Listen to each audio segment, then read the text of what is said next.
Guys, I'm here with Heath. Heath, say hi. Hey, how's it going? We have this story that we tell on the podcast live show. Okay. Can you give me a little flavor of it? A little taste? He's never told this to everybody, but your hotel story. Oh my god. Okay, so I was in Vegas. I was working a job, and What were you working as? it was for a company to do like YouTube, like kind of Instagram deal. Oh, type thing. okay. And a bunch of our friends, and we had like a party thrown for us at the end of the night, like a Vegas club. It's crazy, like bottle service. Everybody's getting trashed. Sure. So I started drinking, and then it got to the point where I was like, oh, damn, like I need to chill. 100%. And I don't remember leaving, but I got back into the hotel. I remember walking into the door and being like, I gotta throw up so fucking bad. So I go into the bathroom, and like I just rip the shower curtain, and I'm just like puking all over in the tub. And I started doing like that little like push the puke down into the little You push it down the little drain. grates. Yeah, you know what I'm talking about. And so then I look down and I'm like covered in throw up. So I hopped into the tub and I'm like rinsing off my whole body, and I'm like laying back. I'm like, fuck, this is nice. And the next thing the next thing that happened was I woke up to like some big security guy literally underneath me pulling me out of this tub, and I was like, what the fuck is going on? I'm butt ass naked, by the way. So I step out, and I stepped into like 6 inches of water in the hotel room. So On the floor, outside of the tub. Yeah. So I left the shower on the entire night, like while I was sleeping in the tub. I was so close to dying. It's Oh, like yeah, you it's could've scary. drowned. It's so scary to think about, because I would have had no idea if I slipped under. Like if I would have just just dropped, I would have been dead. But I stepped out and I was like, holy shit, I just flooded the entire room. And he's like, do you know what's going on? I was like, you know more than I do. So apparently I flooded that room, the one below that, and the one below that. So they started getting calls and was like, hey guys, my roof is leaking. So my dumb ass was the reason. I thought I was fucked. How much did it cost? I was expecting to pay like $20,000 in damage, but it ended up being like $350. What? Which is ridiculous, but at the time I still had no money. So So it to was me 20. that was an equivalent to like fucking $20,000. That's really good. That's like It's $350,000? No, $350. What? that's pretty good. Yeah, that was probably my worst like. Wasn't there one time you woke up on a stretcher? Oh yeah, that's another one. What was that? I got drunk with some buddies in Fort Lauderdale, and they're like, let's get fucking IHOP, bro. I was like, yeah.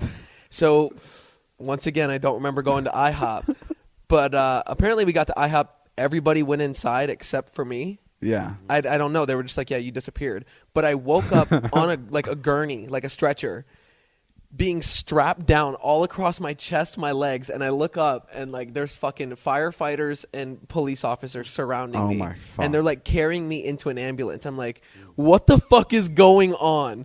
And then my buddy saw me out of the corner of his eye in the restaurant getting pulled away. So he comes running out and he's like, no, he's with me. And he's undoing all the straps. And I'm like, he's going to save me. But yeah, they were like, you know this guy? I was like, yeah. And they let me go. And How would they let you go? How was that? They were like, he's my responsibility. Like, I'll take care of him for the night. What did you do to get to the stretcher? Like, what were you doing? I don't know. IHOP, I food literally poisoning, have no bro. idea.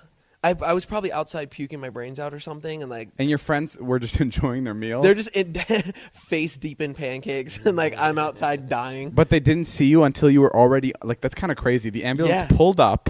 So someone called the ambulance. So it probably took you like 5 minutes to get there. Yeah. And then the lights were on. And Getting my big fat ass up on a fucking stretcher and probably they took got you onto the stretcher, which probably took another 3 minutes after they questioned you for 5. And then your friend decided, I should go help him out. I wonder where Heath went. Wow. Yeah. You've completely cleaned up your act, though. Yeah, you are. Like, it's bizarre. But but if you were like clean Heath from the beginning, like I wouldn't have. Like you helped a lot with my videos just because Thank you You were such a fucking you were mess. such a fucking disaster.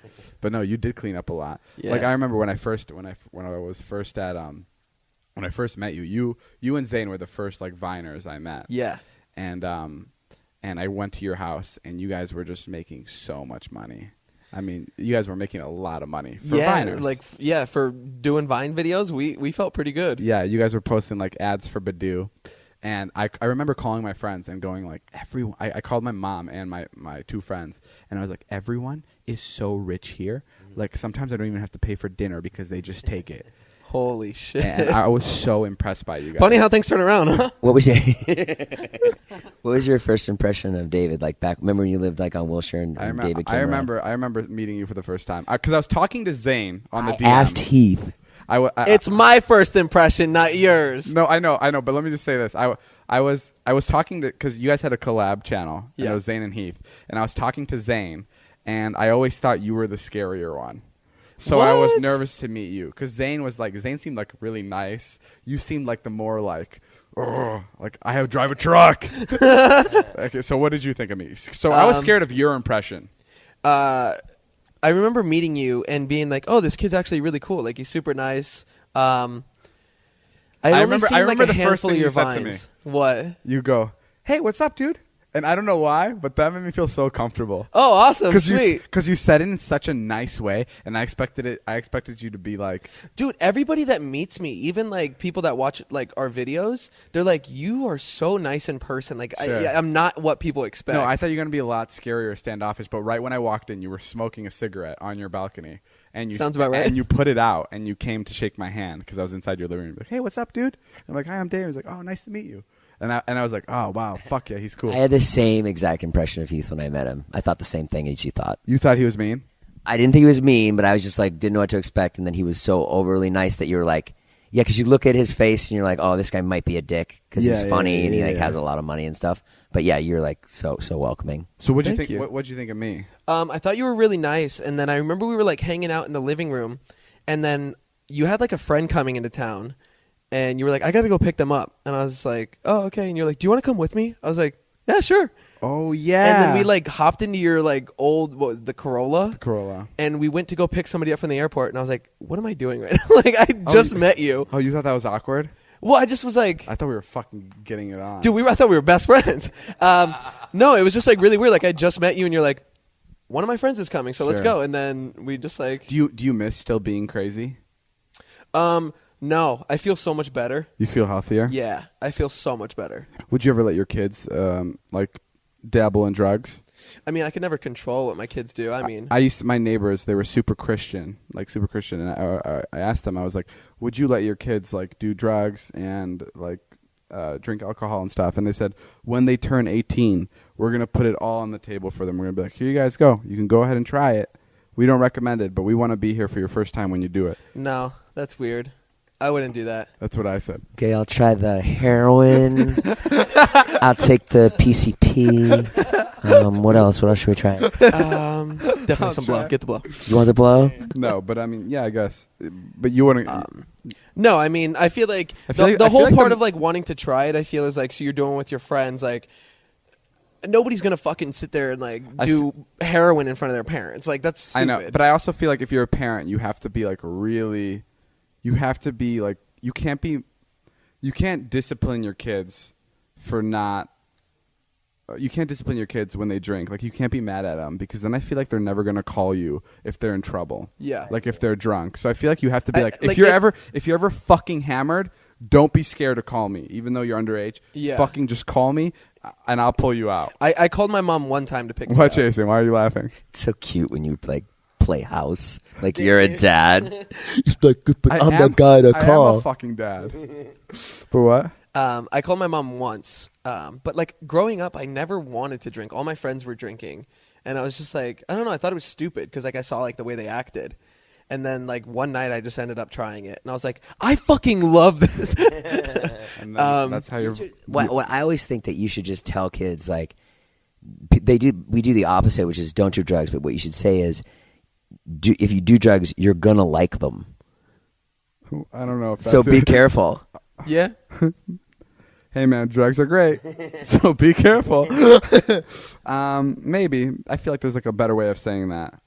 Yeah, I think drugs are addicting is kind of just the best way to say it. Like the way my parents raised me, they weren't like, "Oh, you can't do all this stuff," but it was just like I knew how disappointed in me they would be, and I am really close with my parents, so I didn't want to let them down. So I moved to California so they couldn't fucking see me doing all those drugs. Once I climbed the roof of a gazebo, and my parents told me to never do it again. And Sure enough. and literally the next day after my parents yelled at me, I was on top of the gazebo when they were walking to the park, and I just they laid eyes on me. I still remember the stroller because my mom was pushing my little brother, and she just looking at me as I'm standing at the top of the gazebo, like the fucking sun is right behind me, and I'm like, fuck, she sees me. And I came down, and she's like almost crying, and she's like, you have broken my trust. Oh, and that's the worst. And that was like the worst thing to hear. Yeah. She goes, and my dad goes, trust is the hardest thing to earn back. And and you were probably like young, and you were like, oh shit. And ever since that, I was like, fuck, I'm never doing anything so fucked up as the climbing this gazebo again. So that's how I'm going to get you from now on. You get really torn up when you let people down. yeah, I'm going to use that tactic on you. you're gonna be like, I'm disappointed. Yeah, you get really torn up. Yeah, I don't like letting people down. Nobody does. Why don't you have Natalie buy a bunch of gazebos back here now, though? So I just climb them all. Check this out, Mom. Everything that my mom wouldn't let me do, I own this gazebo. And there's a ladder that goes straight to the motherfucking top. Yeah, no, I don't know. I'm happy. Well, that's all the time we have. This has been Heath. Thank you. From Zane and Heath. He has his own YouTube channel. You can go check him out. He does a lot of cool things on there. He made a bunch of our faces out with macaroni the other day. That's the one that you fucking... No, go check out his channel. Go buy his merch. And yeah, we'll see you guys later. This has been a Views podcast. My name's Jeff. That's Heath, and that's my son. That's my son. That's my boy. I've been doing this for 2 years. Jason. Come on, thank you. Jason. That's Jason. Jesus Christ, did you really forget my name? Oh. It's my birthday, fuck. Oh yeah, happy birthday to Jason.